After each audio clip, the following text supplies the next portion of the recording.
Mr. Speaker, I rise in strong opposition to this legislation. This bill seeks to create 14-year-old prisoners in the adult criminal legal system. We know this approach doesn't improve public safety, it only traumatizes our babies. History tells us as much. Antron McCray, 15 years old. Yusef Salam, 15 years old. Raymond Santana, 14 years old. Corey Wise, 16 years old. Kevin Richardson, 14 years old. These 5 boys with big smiles and bright features ahead of them went on to experience fear and manipulation that no child should. They were threatened, harassed, coerced, abused, and tried as adults. The very harm that this Republican bill would expand. From the moment of their arrest, these teenage boys, these black boys, were treated as guilty of a horrific crime in Central Park despite being innocent of all accusations. It was part of the hyper-punitive culture that prioritized political talking points about being tough on crime and targeted black and brown communities rather than investing in resources and policies that actually keep us all safe. Sound familiar?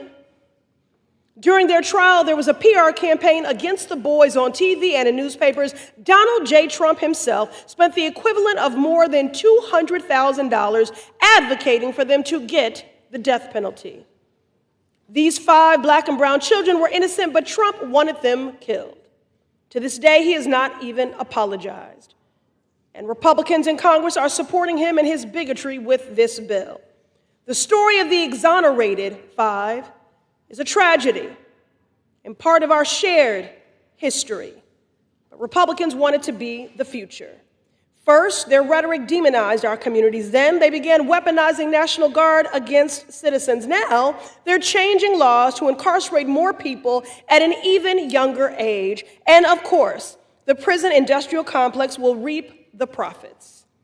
What Republicans do in D.C., they want to apply to the entire country. This Republican bill perpetuates racism. The Department of Justice statistics show that black kids are twice as likely to be incarcerated compared to white kids, despite committing at the same rate those crimes.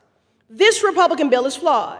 By treating children as adults, you deny them the protections from abuse from adults in prison, including bullying, physical violence, sexual assault, and rape. This Republican bill makes children's lives worse. Unlike in other states, when kids in D.C. are treated as adults, the Bureau of Prisons ships them hundreds of miles away from their family and loved ones to places like South Dakota or Texas. This makes rehabilitation harder and increases the likelihood of recidivism. But don't just take my word for it.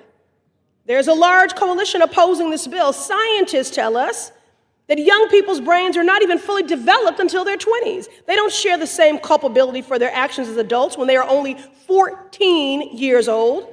Lawyers are explaining that children treated as adults, even when they are innocent, are denied age-appropriate legal protections for the rest of their lives. Sociologists finding that children who commit crimes are overwhelmingly influenced by adults and their surroundings, not their own thinking. And of course, the people of D.C. who did not vote for Trump, or any Republican for that matter, to be a city councilor. Republicans are supporting this legislation not because they care about public safety. If Republicans cared about reducing crime, they would tell Trump to stop delaying funding for community violence prevention programs that were passed with bipartisan support. If Republicans cared about victims, they would stop making cuts to the Crime Victims Fund so that people who experience harm get the help that they need. If Republicans cared about our kids, they would invest in restorative justice programs that teach children how to resolve their conflicts without violence. If Republicans cared about our kids, they would support common sense solutions to prevent school shootings. I urge my colleagues to vote no on this bill, to keep our babies safe from trauma, abuse, and fear. In the words of James Baldwin, the children are always ours, every single one. I challenge you to protect them all. I yield back.